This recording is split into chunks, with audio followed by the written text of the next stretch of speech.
ariko hari abantu benshi tudashaka gukora, tugashyira amaboko mu mufuka, tugashaka kubaho kandi tutarimo gukora.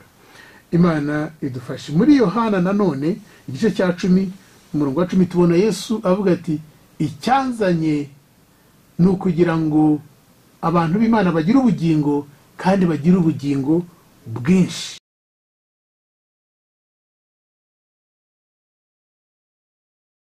Eli nk'ibisanzwe tugiye gutangira n'ikiganiro cyacu twateguriwe n'itorero rya Eglise Anglikani kuri aya masaha kugira ngo tubashe kwakira ubutumwa bwinshi bumwe na bumwe butandukanye ku ijambo ry'Imana kandi bonafasha n'ubuzima bwacu. Teme y'ikiganiro cya Eglise Anglikani kuri uyu munsi ariko ni na teme izahoraho, ni teme igira ati ubugingo buzima muri Kristo. Ubugingo buzima muri Kristo. Reka dutangire ikiganiro cyacu. Abatumirwa bacu bamaze kugera ahangaha. Turi kumwe na Bishop Francis Karemera n'umushumba w'itorero Eglise Anglikani y'u Rwanda diocese ya Cyangugu. Tuvuga diocese ya Cyangugu wumve Rusizi ndetse na Nyamasheke. Bwana Bishop tubaha ikaze. Murakoze cyane. Yego. Inshuti bavandimwe muduteze amatwi, turabakiriye kandi dushimiye Imana ku bwanyu. Ndabaramukije, amahoro y'Imana abane namwe. Yego, turi kumwe kandi na Reverend Pasteur Jean Paul Usabyimana, no mukozi ukora mu biro by'ivugabutumwa muri diocese ya Cyangugu, ni muri Eglise Anglikane y'u Rwanda diocese ya Cyangugu, n'ubundi bwo ni Rusizi na Nyamasheke. Bwana Paul muraho? Uraho neza, twabakiriye mu kiganiro. Urakoze cyane kandi twishimye kubana namwe. Yego. Bishop nk'umuntu muyobozi ugiye kudutangira ikiganiro cyacu, teme igira iti ubugingo buzima muri Kristo. Ndagira ngo tubahereze umwanya hanyuma muduganirire kuri iyi topic. Murakoze cyane. Yego. Iyi ni insanganyamatsiko nziza cyane nk'uko imaze kutubwirwa. Imana ishaka ko abantu bagira ubuzima bwuzuye kandi bwinshi. Ni amakuru meza nishimira gusangira n'abantu, kandi nzi neza yuko Imana yaturemye yifuza yuko buri wese asobanukirwa iyi nkuru, yuko itwifuriza ko twese tugira ubuzima bwinshi kandi ubuzima bwuzuye. Uyu munsi ku isi yose hari ikibazo gikwiriye gusobanuka, ariko twahera nini wacu Rusizi. Ese ubu buzima bwuzuye kandi bwinshi bubaho? Hari abantu babyibaza. Niba bubaho buboneka bute? Kwikubitiro navuga nti ubu buzima yego bubaho. Ubuzima bwinshi bwuzuye bubaho, n'inzira irahari yo kubugeramo. Ariko tukiraho hari ibyo amaso yacu atwereka muri iki gihe kuri iki kibazo, hari n'ibyo amatwi yacu yumva kuri iki kibazo. Mu minsi ishize umwe mu bayobozi bakuru aherutse kumbwira ati hari akagari nifuje gusura, maze igihe nifuza kugasura, none ejo Imana yaramfashije ndagasura, ariko mvuyeyo mfite umubabaro mwinshi. Nabase umubabaro mwinshi ko Imana yakugiriye ubuntu ukahagera, umubabaro waje ati iyo hageze abantu baho bahatuye hari ibintu amaso akwereka, uhita ubona ko imiturire yabo imeze nabi, ubona yuko baba mu mazu atameze neza, ubona ko ubukene uhita ubona ku maso yabo, uhita ubona ku byo bambaye, urabareba ukabona ko bari mu bukene bukabije. Ati ndumva hari gikwiye gukorwa, aba bantu bakagira ubuzima, naho ubundi ndabona nta buzima bafite. Niko bimeze rero, ahantu ntabwo ari hake, yewe no mu karere kacu ka Rusizi twavuga ko atari hake, aho abantu ubona bari mu buzima butaboroheye. Ababona ibyo kurya bibagoye, abadafite ubushobozi bwo kwivuza bategereza ko hari undi wabafasha, abo ureba no kwambara rwose bibagora, kwigisha abana mu mashuri bikaba ikibazo, bahora bahanze amaso uwabagirira neza akabatera inkunga. Twebwe nk'itorero Anglikane dufatanyije n'akarere kacu n'ubuyobozi bw'akarere tujya tugerageza kugira nabo tugemurira amafunguro, hari abo dufasha kurihirira minervari, hari abo dufasha kurihirira mituweli, ndetse hari n'abo dufasha kugira ngo biteze imbere, bave mu bukene bukabije, batera agatambwe, bagira ibyiringiro. Ese ubu buzima bwuzuye aba nibo bibaza, bwabaho natwe twabugeramo? Ubuzima bwuzuye dusoma muri Bibiliya yuko ari wo mugambi w'Imana ku bantu bo yaremye, kuko iyo dusoma mu gitabo cy'Itangiriro igice cya 2 cyane cyane ku murongo wa 4 tubona ko Imana yamaze kurema umugabo n'umugore ikabashyira ahantu hitwa muri Eden. Iyo usomye iyo mirongo ikivuga kuri Eden, Eden yari irimo ibiti byera imbuto z'amoko yose. Iyo ivuze rero ibiti byera imbuto z'amoko yose, ibinyabisogwe birimo, ibinyampeke birimo, izi mbuto nziza, amaronji, imyembe, avoka, amapapayi, inanasi n'ibindi abanyarwanda hari tutarabonera amazina, za pome ngira si ikinyarwanda, n'izindi nyinshi. Hanyuma ariko ugasanga n'ibindi biryo byeri kuzimu, ibinyabijumba nabyo ngo byari bihari. Noneho ugasanga uyu munsi baratubwira yuko iyo umuntu arya neza, arya izo mbuto, akarya n'imboga n'ibindi byera ku mbuto Imana yatanze, bimuha imbaraga zo kudahangarwa, zikazamura ubudahangarwa bwe ku buryo n'indwara zitamuzahaza. Yewe n'iki cyorezo cya corona turimo turwana nacyo muri iyi minsi, nacyo iyo umuntu yariye neza, akanywa neza, kuko nta muti uraboneka, nta rukingo ruraboneka, ariko iyo umuntu azamuye ubudahangarwa bwe, corona irakira. Hanyuma abo bantu wakwibaza uti, ibi ngibi ko Imana yabitanze, kuki turi mu buzima bubi? Nagira ngo mbibutse yuko ni abantu ba mbere Imana yaremye ikabashyira muri iyo ngo bya Eden yari irimo byose. Hari n'ikindi ntavuze, harimo ubukire bukomeye cyane, ko harimo amabuye y'agaciro y'amoko atandukanye. Baravuga ngo zahabu yaho yari nziza cyane. None se ushobora kugira zahabu ukabura amafaranga yo gukora ibyo ushaka? Ntabwo bishoboka. Imana mu muteguro wayo ntabwo yifuje ko umuntu abaho nabi, ntabwo yifuje ko umuntu ararwa ntambi, ntabwo yifuje ko umuntu ashoberwa. Hanyuma nihuse gatoya, hari abamaze gutera agatambwe, ubona imiturire yabo ukabona ni myiza cyane. Yewe maze kugenda uturere twinshi muri iki gihugu, iyo ubonye nk'imijyi yo mu turere, yewe no mu byaro bitangiye kugerayo, ubona abantu bubatse amazu meza wakwifuza nawe kubamo. Hari abafite ubushobozi bwo kurya ibyo bashatse byose, ibyo kwivuza, yewe hariho n'aburira indege bakajya kwivuriza mu bihugu byo hanze ari nta nkunga babanje gusaba. Hariho abambara neza, ibyo kwambara byo ntitwabitinaho.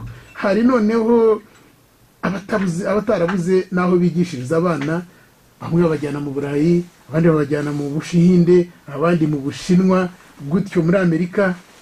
Ubona hari abafite ubwo bushobozi, nyamara nabo ngabo wabona ko bafite ubushobozi, iyo witegereje usanga ubuzima bwabo butuzuye, usanga atari na bwinshi. Bafite byinshi ariko babuze ubuzima bwuzuye, kuko usanga bamwe muri bo ingo zabo zitarimo urukundo, zitarimo amahoro, zitarimo, yewe abazisenya ni na benshi. Nasomaga ibitangazamakuru nsanga mu mwaka w'2018 wonyine imanza zaciwe za gatanya ni imanza 1311. Abo bose baratandukanye. Ubwo ntabwo abatandukanye batagiye mu rukiko ntizibaze, abatandukaniye muri ayo mazu, umwe agafata icyumba cy'undi agafata ikindi, ntizibaze. Ubwo rero ntabwo, kandi iyo batandukanye umugabo n'umugore baba bategereje ko bikemura ibibazo, nyamara bazanye ibibazo bikomeye cyane kuri abo bana basabye Imana kandi Imana ikababaha. Abo bana basigaye mu cyeragati, nta buzima bwiza bwuzuye abo bana bazagira. Nabo bonyine batandukanye nta buzima bwuzuye bafite, ko nta munezero, nta byishimo. Maze rero umuntu yavuga ngo niba bimeze bityo, ari ababayeho nabi mu bukene, ari abafite byinshi ariko badafite ubuzima bwuzuye, bose bahuriye kuri icyo kibazo cy'uko ubuzima bwuzuye kandi bwinshi ari ingume kuri bo. Nyamara mu gutegura kwayo Imana yari yabiteguye, nubwo habayeho gutera umugongo Imana, noneho tukisanga turi mu buzima butari bwiza, kuko bavuga yuko Adamu na Eva ntabwo bigeze babyarira imfura yabo muri Edeni, bari basohotse. Abavutse nyuma y'icyo kibazo cyaho Adamu na Eva bateye Imana umugongo, bose bavukiye mu buzima bubi bwo kwiyuha akuya, ukabona ibigutunga warushye, ukabona ibitunga umuryango wawe warushye. Ubwo rero twavuga ngo ese niyo maherezo.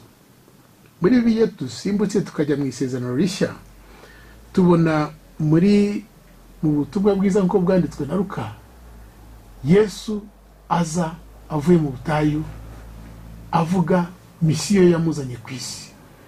Luka igice cya 4:18 aravuga ati, umwuka w'Imana ari kuri jye, Imana yansize ngo mbwirize abakene ubutumwa bwiza. Ubutumwa bwiza ko mukene niki? Suko yabona nawe imibereho. Aho nibo yahereyeho avuga kubohora imbohe, guhumura impumyi. Hari impumyi zihumye ku maso yatubona, ariko hari n'impumyi zihumye ku mutima, zigenda hejuru y'iby'Imana yaduhaye kugira ngo bidutunge. Ariko ugasanga uzi ko no muri Edeni yabwiye Adamu ngo uwo murima, ibyo bihingwa, ibyo bimera nizo mbuto ubihingire, ubyiteho. Ariko hari abantu benshi tudashaka gukora, tugashyira amaboko mu mufuka, tugashaka kubaho kandi tutarimo gukora. Imana idufashe. Muri Yohana nanone igice cya 10:10 tubona Yesu avuga ati, icyanzanye ni ukugira ngo abantu b'Imana bagire ubugingo kandi bagire ubugingo bwinshi. Noneho icyo umuntu yavuga nuko tugomba kuzirikana ayo magambo ya Yesu Kristo. Avuga ati, ni icyanzanye nta kindi. Ndetse agakomeza mu gice cya 15 cy'ubutumwa bwiza Yohana akavuga ati, jewe namwe dufitanye relation, je ndi igiti, ndi nk'igiti cy'umuzabibu, namwe muri amashami kuri jye. Aravuga ati, amashami y'igiti burya niyo yera imbuto, namwe mubereyeho kwera imbuto. Ariko ishami ntabwo rishobora kwera imbuto ritagumye ku giti.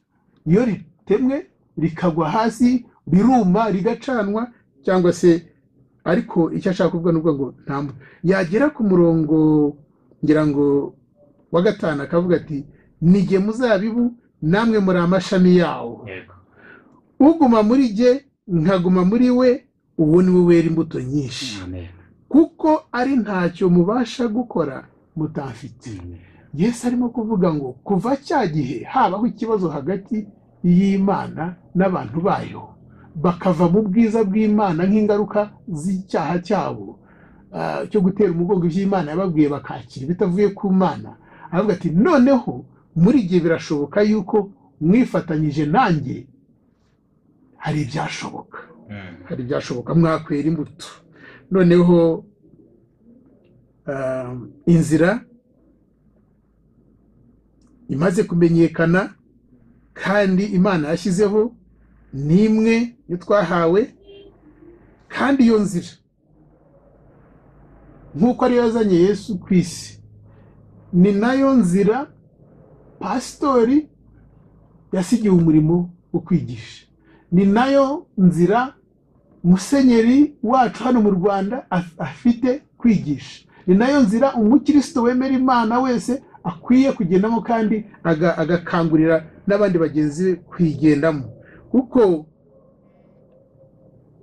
Yesu amaze kubigisha, cyane cyane ageze ku isi yatoranyije abigishwa kugira ngo abigishe ibyo kuva mu buzima budafite ireme, mu buzima butuzuye, babe mu buzima bwuzuye. Amaze kubigisha iyo nzira arabatuma ati, nk'uko data yantumye hano ku isi. Aho ni muri Yohana igice cya 20:21, nk'uko data yantumye hano ku isi, avuga Imana, nanjye niko mbatumye, mugende mwigisha abantu iby'iyi nzira yo kugira ubuzima bwuzuye kandi bwinshi. Noneho muri Matayo igice cya 28:19 arabatuma koko ati nimugende mu mahanga yose mukora iki muhindura abantu bo mu mahanga yose abigishwa banjye. Ni ukuvuga ngo ibyo nabigishije namwe mubyigisha abandi, kuko umurongo ukurikira avuga ngo mubabatize mu izina rya Data twese n'iry'Umwana ry'Umwuka wera kandi mubigishe ibyo nababwiye byose. Mu byo babwiye harimo ireme rikomeye cyane, ireme ry'urukundo, kuko yaravuze ati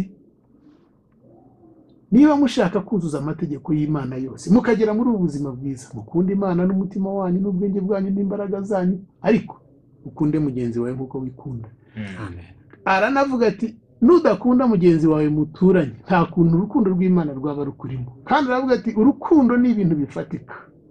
Yohana mu rwandiko igice cya 3 aravuga ati niba Imana yaraguhaye ibintu ugasenga ikabiguha, ariko ku ruhande rwawe ikahashyira umuturanyi udafite ibimuhagije, maze wamubona ntumugirire impuhwe ngo ugire ibyo uko umutera inkuba, wavuga ute ko urukundo rw'Imana rukurimo? Arimo kuvuga ati bana banjye, urukundo rwanyu ntirube rwa rundi rwo ku rurimi, rube urukundo ruzima rufatika, rwa rundi rwo mu bikorwa. Urukundo rw'Imana rero rujya muri bya bikorwa bigirira impuhwe uwo mubanye kandi uwo muturanye.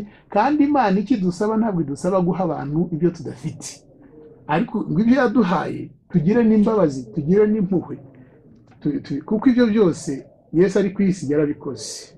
Yegeraga abakene, yegeraga abantu bababaye, akagira icyo abafasha, akaba ari nabyo yifuza ko abantu tubigira. Noneho rero inzira twayinjiramo dute ko tumaze kumenya iyo ari yo? Kwinjira muri iyi nzira itugeza mu buzima bwuzuye bisaba ko twemera kuba abigishwa ba Yesu. Noneho iyo twemeye kuba abigishwa ba Yesu tukemera kumukurikira, hari icyo Imana idukorera, iduha wa mwuka wari muri Yesu. Umwuka w'Imana araza agatura muri twe.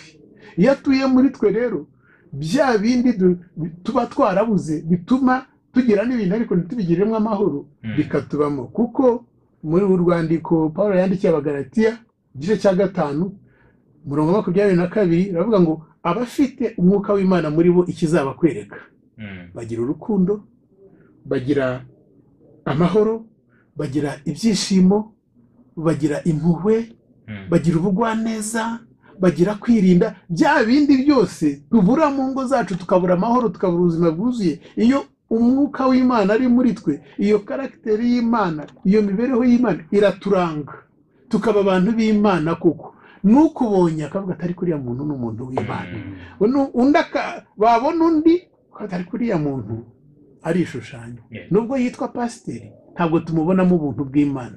Nta rukundo agira, nta mpuhwe agira. Iyo umusanze mu rugo rwe ntiyishimye, aba ari nk'intare. Urugo rwe bishimiye agiye mu rusengero, ariko iyo agarutse biba intambara. Mvuga ngo ikibazo dufite ni uko dushaka ngo nsoze, ikibazo dufite ni uko bwa butumwa Yesu yaduhaye abigishwa be, abigishwa be bakagenda babuhererekanya, bwagiye kutugeraho hari ukuntu bwahindutse.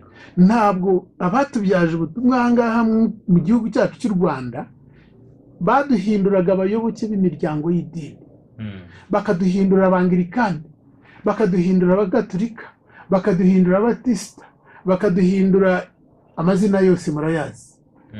Ariko noneho nyuma yo kuduhindura abayoboke bakatujijura, bakatuza harya civilisation ni iki mu Kinyarwanda, bakatuzanamo iterambere, tukajya mu mashuri, tukirinda indwara, tukavuga nk'abazungu, tukiga siyanse. Ariko cya kintu cyo kuvuga ngo uyu muntu wemeye kuza muri uyu muryango yahindutse umwigishwa wa Yesu cyaratakaye.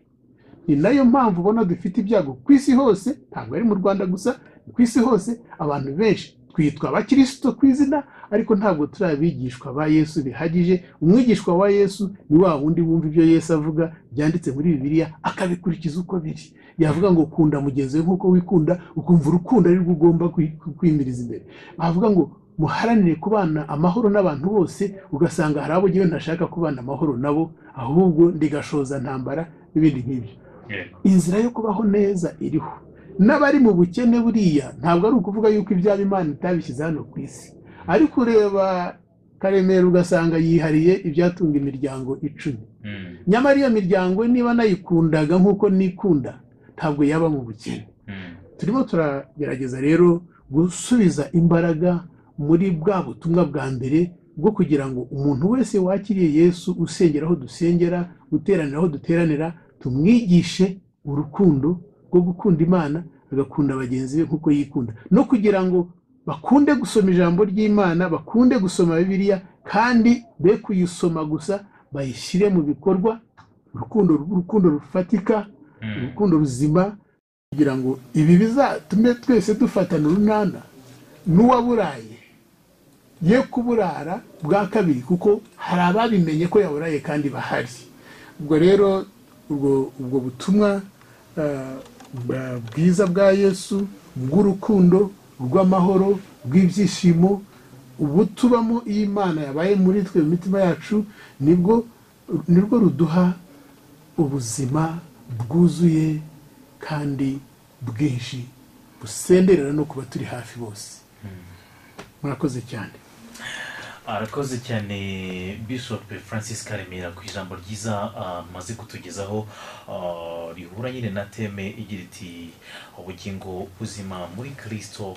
Buri muntu wese agomba kugira ubugingo buzima muri Kristo, kugira ngo imibereho yacu ikomeze kuba myiza, ariko no muri Kristo tumeze neza.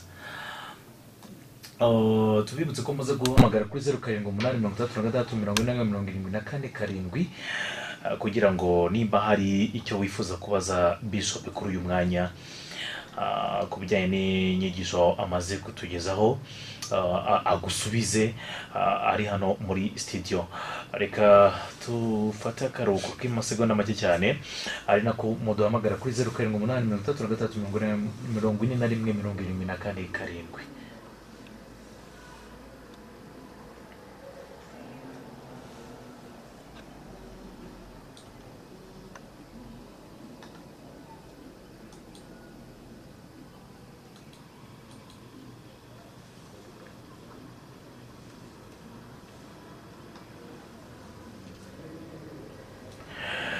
Tugitegereje rero, ariko ndabona hari uwahise aza, ahise agenda.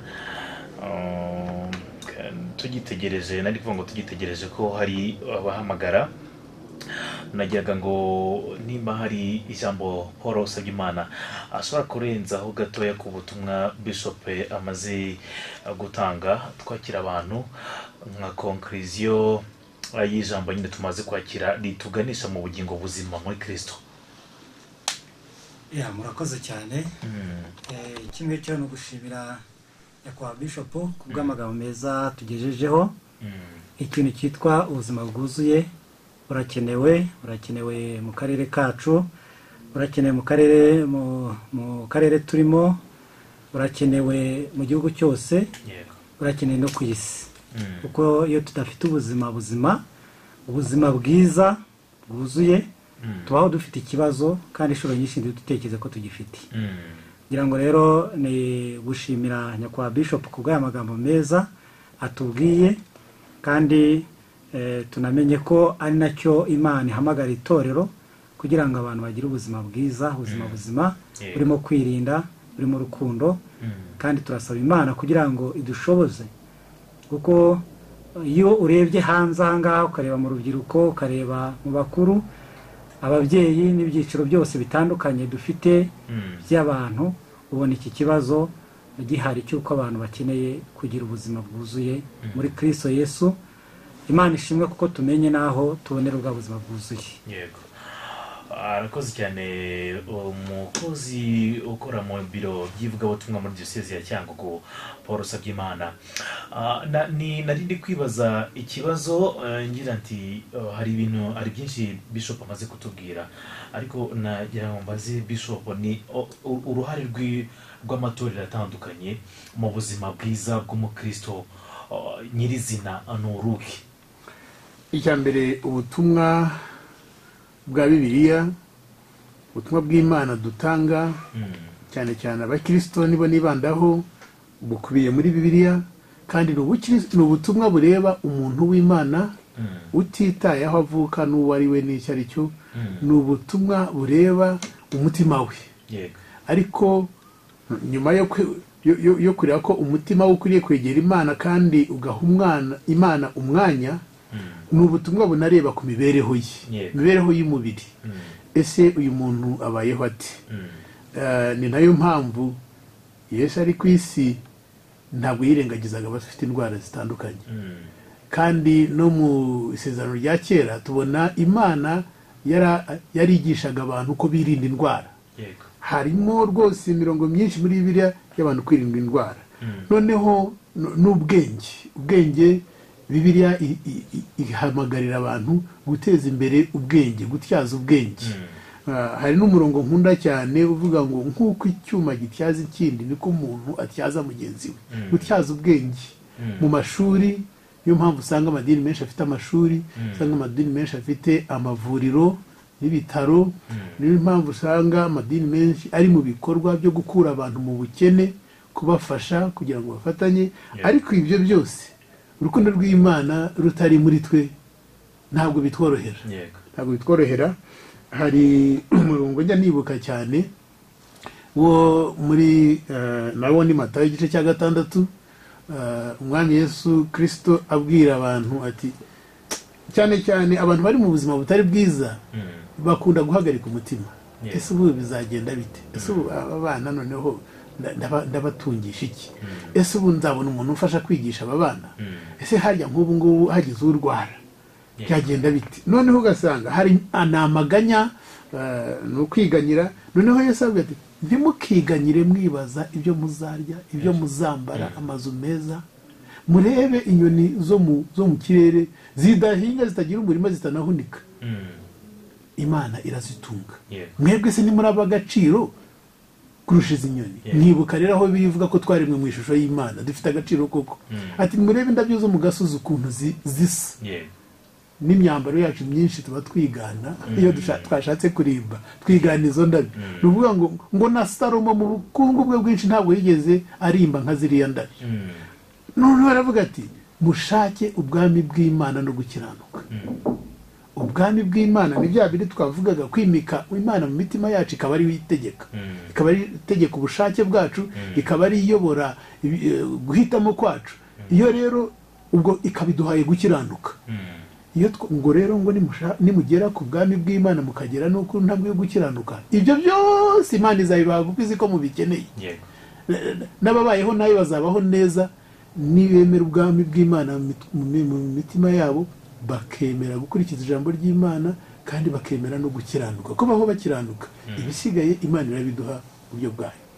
yego, murakoze cyane. ndabona kuri telefone bitari gukunda, sinzi imenya ari ikibazo cy'ihuzanzira, ariko nshobora guhita nibaza ikibazo umukristo utandukanye, umukristo wo muri Eglise Anglikane y'u Rwanda ukurikiye radiyo Rusizi, ukurikiye ikiganiro mwaduteguriye kuri uyu munsi kivuga ngo ubugingo buzima muri Kristo, ubona tugaramwe ku musozo nubwo dusigaranye iminota mikeya. aho ari ashobora kwibaza ngo nkora iki ku giti cyanjye, kugira ngo ngire ubuzima buzima nanjye, naho wenda ntaza kureba ku itorero, ariko njye nkora iki? urakoze cyane. umukristo w'itorero Anglikane, icyo twamukangurira ni ukumva ko ari mu itorero koko, kandi akumva ko babeshejwemo nuko ari ibisanzwe ko abantu bajya mu itorero. nahitemo kujya mu itorero, akora iby'itorero rimutegurira, bimuteganyiriza. niba ari amateraniro yo ku cyumweru, nk'ubu ngubu turagenda dufungurirwa insengero hano Rusizi, katedrali yarafunguwe. cyumweru gitaha dufite icyizere ko hari n'undi rugiye gufunguka mu wundi murenge. kandi muri uku kwezi gukurikira nako twinjiyemo, hari nyinshi zizafungura kuko ibyangombwa turimo turateganya kubigeza hose. abakristo rero bitabire kujya mu nsengero zabo, niho inyigisho zitangwa, kandi ntabwo ari inyigisho gusa zo kwegera Imana, ahubwo na za nyigisho zidusaba kugaragariza urukundo abantu bose, cyane cyane abari mu bibazo. noneho no kubakangurira kuba mu bwami bw'Imana no gukiranuka. Ni ukuvuga ngo twebwe turakangurira abantu kuba mu itorero, niho bazasanga urukundo rw'Imana rufatika, kandi nabo ubwabo hari igihe Imana ikoresha abari mu itorero, hari n'igihe Imana ikoresha inzira zayo, ariko icyo twabakangurira ni ukwegera Imana kurushaho, kandi no kubaho bayikiranukira. Imana ibyabo irabizi kandi ibikora nk'uko ntabwo Imana ibura inzira, ntabwo Imana ibura inzira zayo ngo zirenga ibihumbi. Twababwiraga ko mwaduhamagaye kuri 0786864074 turi kumwe na Bishop Karemera Francis, ni Bishop umushumba w'itorero Eglise Anglikane y'u Rwanda diocese ya Cyangugu, ndetse na Jean Paul Sabyimana. Ku murongo wa telefone ndabona hariho umuntu. Allo, yego yego, Peter ahise agenda. Turebe ko tubona nibura undi muntu umwe tujye twasoza. Allo, oui, nawe aragiye, so ko ari ikibazo cy'ihuza nzira kitameze neza. Allo,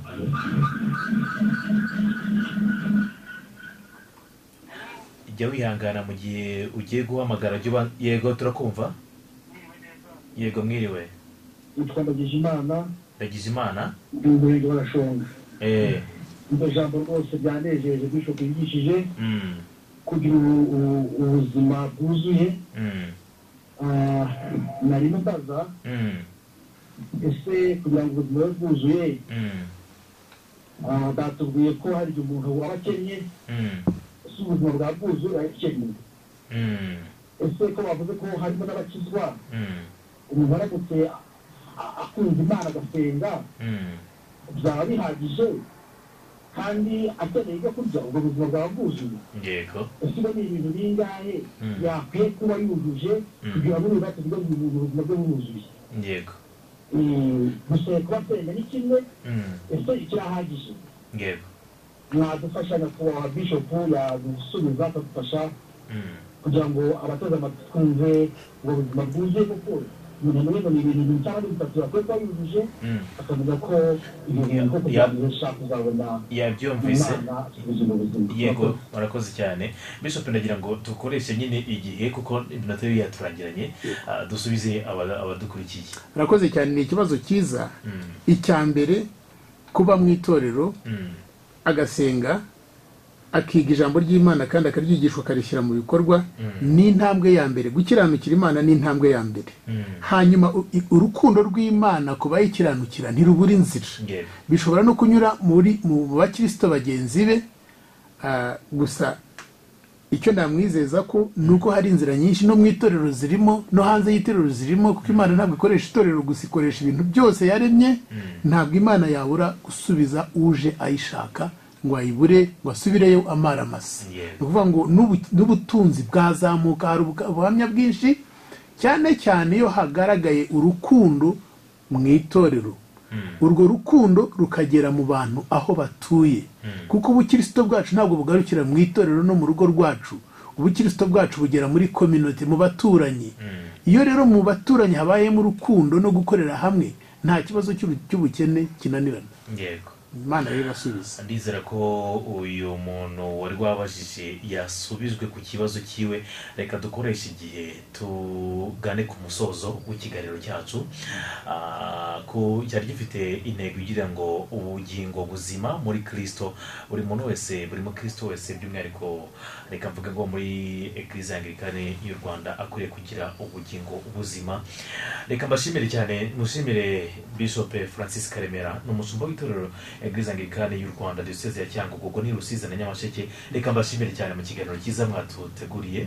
Murakoze cyane. Nshimire cyane Reverend Pasteur Jean Paul Sabyimana, ni umukozi ukora mu biro by'ivugabutumwa diocese ya Cyangugu. Mbashimire cyane. Murakoze cyane. Murakoze cyane rero ku kiganiro cyiza mwateguye. Twibutse abadukurikiye ko iki kiganiro muzajya mugikurikira buri ku cyumweru saa 11 z'umugoroba, mukumva ubutumwa bwiza itorero rya Eglise Anglikane babateguriye. Reka mbifurize kugira ubuzima buzima muri Kristo. Murakoze cyane. Murakoze.